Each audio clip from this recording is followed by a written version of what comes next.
My name is Mahalia Belo. I'm the director of a film called Volume. And I'm the producer, Casey Herbert.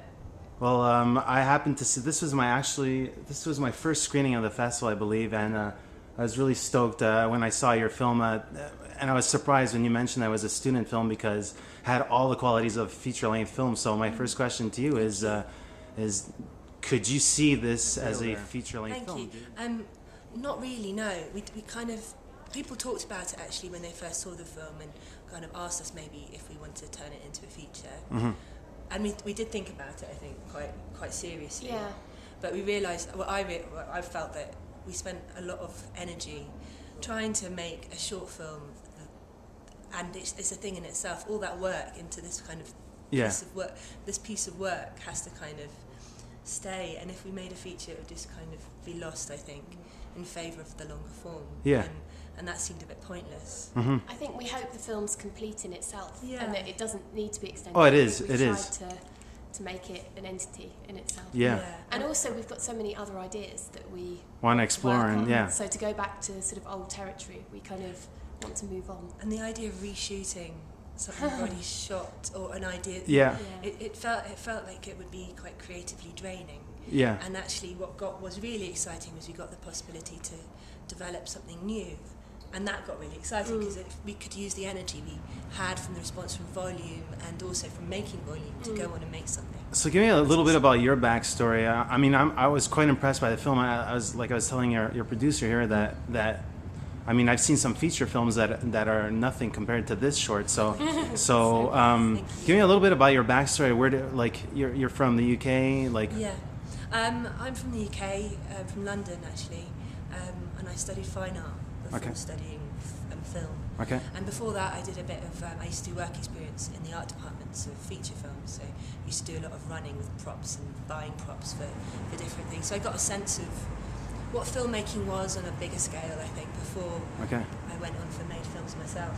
Yeah. And then that's where you guys met, was at film school? At the National Film and Television School. Okay. I saw that. You guys not only were at the BFI, I think, but you guys won exactly, which you must have been stoked about. I mean, what was the reaction, first of all, like over there? How did it play out? What was the industry people like? We were slightly astounded to have won the British Independent Film Award. Actually, we weren't expecting to win at all. Of course so we not. just had the most amazing night. Yeah. I think very lucky. I think we were quite lucky because in London, people seemed to really respond to the film in quite a positive way, and I think that sort of helped. That's maybe why we got nominated for the BIFA. Yeah. And I was really pleased to win. There were some great films in that nominated, so we're very lucky. Was there a missing person? Like, what was the genesis of it? It came from a photograph, actually. Okay. The beginning of the film came from this photograph of a girl lying on a pool of water, and the picture was flipped so that the pool of water was vertical. And so we started to think about this wall of water, and what happens if this wall of water just crashes down, and then just basically use the image as a sort of kind of a doorway into a world, and started to develop ideas around that, and actually been developing it in some form or another. I'd had the idea kind of at least 2 years before. Okay. And then actually when we had to do a grad film, because we had to do one, so we kind of going, oh gosh, what are we going to do? And then I found notebooks with these kind of ideas rolling around inside them, and we kind of felt that was the one that was in the back of my head, so there had been ideas. Brewing. Yeah. But both of us had independently worked with our screenwriter, Ingeborg, Topsøe. So it was great that both of us loved working with her, and then we could work with her on something together. And I knew we wanted to have voiceover, because actually we're really inside Sam's head, who's the main character.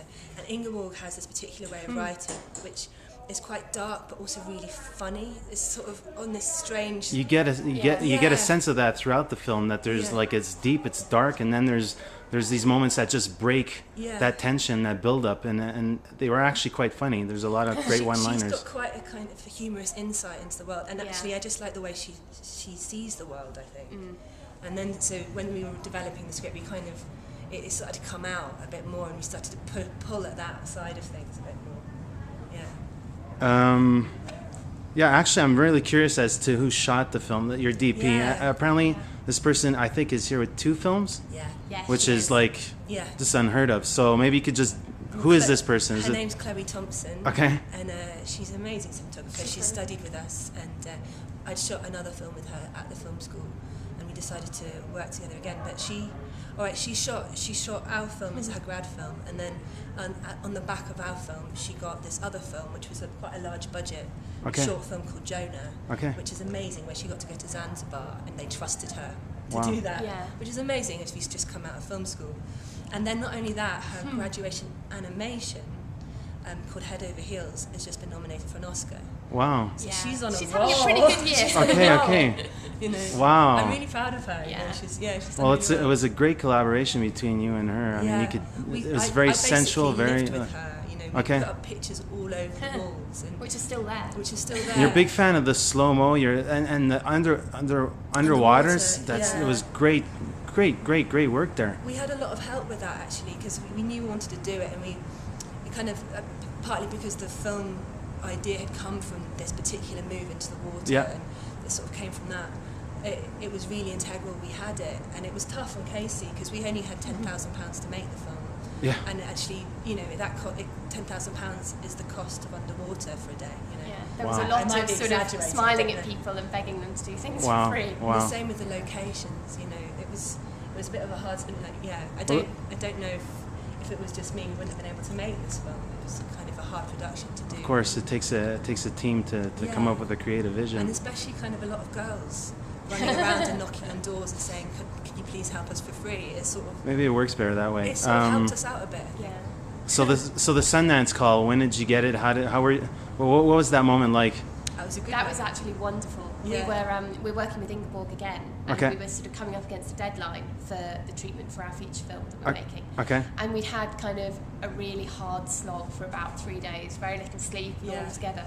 And then suddenly at about 10 o'clock at night UK time, Mahalia got this email that just said, congratulations, we're in Sundance. And then there was a lot of kind of jumping around. Not quite believing it for a bit and having to check it again, and actually having to write an email saying, excuse me, does that mean we were selected for There's a good tradition at the festival with some Brit filmmakers as well, for shorts, so it just continues in that tradition. I don't know if you want to discuss what your feature-length project is. Are you kind of mum on the details? I think it's probably a little bit early. We might be a bit early for that, but it's in the same kind of... We're using a similar form and tone to the short film. Okay. And it's got a similar feel, I think, in some of the themes fractured storyline as well?